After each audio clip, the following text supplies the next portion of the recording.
Hello， 大家好，我是马丁。今天来聊聊我和我老婆的故事。因为最近有朋友在网上留言，问了我一个问题，就是我在越南做什么生意的，怎么能找到这么好的老婆？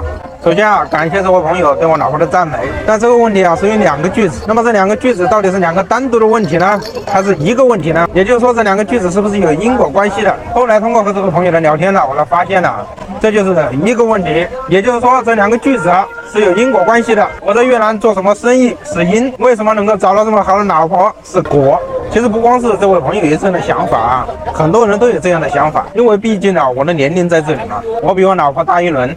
如果没有一点资本的话，就能够娶到一个这么年轻优秀的老婆，确实很让人能够怀疑。其实当时我也简单的已经回答了这位朋友，但今天呢，我通过这个视频来回答的更详细一点。其实我找了我老婆跟我做什么生意没有任何的关系，因为从我认识我老婆到我们结婚，一直到现在，我一直都不是一个有钱人。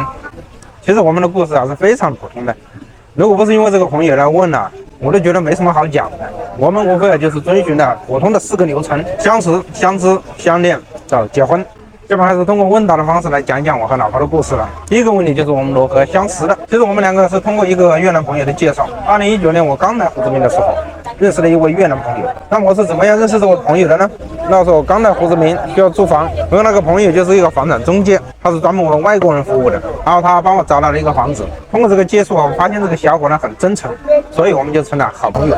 后来2019年年底的时候，我们两个约着出去吃饭。然后我现在的老婆呢，就是那个小伙的朋友，也是他的大学同学，所以那个小伙呢就把我老婆叫到一起了。当时吃饭的时候，我们是4个人，我那个越南朋友他们2口子，然后我还有我现在的老婆。其实当时我觉得我老婆的外表并不出众但是我感觉她很朴素很可爱，所以呢就产生了一点好感。然后呢她对我呢也不讨厌，所以吃过这顿饭以后我们后来就经常约了出来一起喝咖啡，一起吃饭，有的时候呢一起看电影。就这样过了几个月以后，我们就开始相恋了。第二个问题，我们恋爱多久之后结的婚？其实我们恋爱了才半年左右吧，就结婚了，这个速度也是挺快的。其实这个结婚呢是我提出来的，因为当时我感觉这个女孩子确实不错，如果不抓住这个机会，失去她的话，可能以后很难的再碰到这么好的女孩子了。所以我就提出了结婚，然后她呢也欣然的答应了。但是一直到现在我们还没有举行婚礼只是在他们的家乡登记结婚了。第三个问题，我老婆家里有要求彩礼吗？要了多少？因为我们现在还没有举行婚礼所以还没有提到彩礼这回事直到现在呢，老婆家里没有找我要过1分钱。不过有时候呢，我们也会给他们一点点生活费，但是因为最近很困难，所以很长时间没有给他们钱了。但是我问过我老婆，她说他们家乡是不需要彩礼了，好像只需要个几千块钱的人民币买一点礼物，意思一下，那就是所谓的彩礼。然后他们这边呢也没有一个买房买车的要求了。第4个问题，我老婆为什么会看上我？因为我年纪这么大了，又不是什么富豪，我老婆为什么能够看上我？确实我觉得有我老婆的条件找到我确实有一点亏。因为首先我觉得她的外在条件也很好，而且学历也不低也算是大学毕业。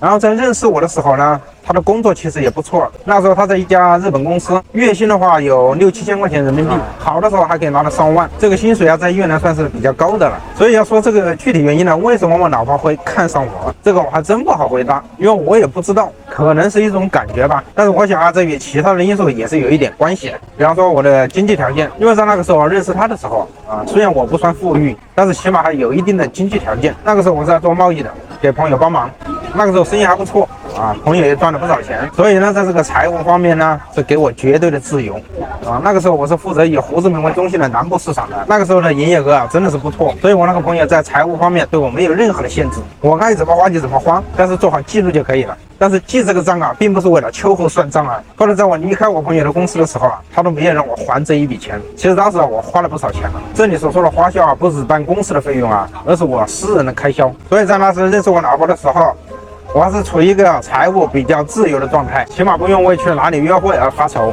但是那个时候我也并没有那么奢侈平常我们都是去一些比较便宜的地方，比方说路边摊大排档去看看电影喝喝咖啡偶尔会去一下高消费的场所奢侈一下。所以我觉得这个因素对于增进我们两个的感情也是有一点帮助的。如果那个时候我穷困潦倒，我想我老婆估计也看不上我了。第5个问题，我说过了，我们现在经济状况很差，那么在现在这么困难的时候，我和我老婆的感情有没有出现过什么危机呢？其实出现过一些小的危机，但是不是太严重啊。因为我们现在的生活很累，而且经济呢也不太充裕，所以很多时候会感觉到压力很大。当一个人生活在压力下的时候，这个脾气总会不太好的。所以我们经常有争吵的时候，有的时候吵得也比较厉害，甚至也闹到分手的时候。但是总之到现在，我老婆对我还是不离不弃。因为从2020年下半年开始，我们开始开餐厅的时候，从那个时候开始我们的经济压力就很大了。从那个时候开始一直到现在，我们都没什么收入。现在还是过了1年多，老婆也没有离开。而且在那个时候，我的生意也没有资金周转的时候，老婆甚至把她的工资都拿出来支持我了。所以不管我们平时有什么样的矛盾，我都觉得我确实找到了一个好老婆。好了，这就是我和我老婆的故事不知道大家还有没有什么疑问？如果有疑问的话，欢迎在下方的评论区留言。所以呢，原来呢找老婆不一定都是要有钱的，在这里真爱还是很多的。好了，今天的分享就到这里了，感谢大家的观看，我们下期再见，拜拜。